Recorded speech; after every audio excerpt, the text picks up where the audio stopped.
Guys আজকে আমার ঘুরু ঘুরু করতে গিয়ে আমার গার্লফ্রেন্ডের সঙ্গে দেখা হয়েছিল, আমি তো স্বপ্নেও ভাবতে পারিনি। হ্যাঁ তোমরা ঠিক শুনেছো। তো ব্যাপারটা তোমাদের প্রথম থেকে খুলে বলি, না হলে তোমরা তো বুঝতেই পারবে না গাইস। তো ব্যাপারটা হলো গিয়ে যে আমি আর আমার ছাগল বন্ধুরা আজকে চলে গেছিলাম একটু পূজার জন্য হালকা করে চুড়িদার আর নাইটি কেনার জন্য গাইস। তো চুড়িদার নাইটি কেনার জন্য আমরা সোজা চলে গেছিলাম বাজারের দিকে, আর এই জায়গায় গিয়েছিলাম STYLE সিলাই বাজার। তো গাইস সিলাই বাজারে ঢুকার পর গাইস, আরে গাইস এত ভিড়, আরে এত ভিড় তো মাছের দোকানে হয় না গাইস। তো ভিড়ে ঠেলে মেলে আমরা এই কাকার কাছে পৌঁছে জন্ম সার্টিফিকেট আর ডেথ সার্টিফিকেটটা দিয়ে একটু টোকেনটা নিয়ে এলাম ভাই।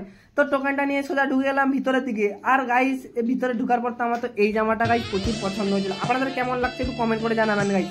তো গাইস একটু তারপর একটু আয়নার সামনে নিজেকে দেখলাম, ও গাইস হিরো লাগছিল। তারপর এইসব কাণ্ডের জন্য আমাকে এই মল থেকে বের করে দিল গাইস। আমি ঢুকে গেলাম অন্য মলে, গাইস পয়সা কম নাকি আমার। তারপর দেখালো হঠাৎ আমার গার্লফ্রেন্ডের সঙ্গে, এই হলো আমার গার্লফ্রেন্ড, যার বাচ্চা আর এখন বয়ফ্রেন্ডও হয়ে গেছে গাইস। তার বয়ফ্রেন্ড আমাকে এই বললো গাইস, কিরে আমার গার্লফ্রেন্ডের সাথে কথা বলছিস? হ্যাঁ এমন মার মারবো না। এই গার্লফ্রেন্ডের মারের ভয়ে আমরা সেই মল থেকে গাইস বেরিয়ে পড়লাম আর সোজা চলে গেলাম এই কাকাটার কাছে ফুচকা খাওয়ার জন্য গাইস। আমি তো তখন ফুচকা খাই, তো তখন তোমরা লাইক দিয়ে দাও।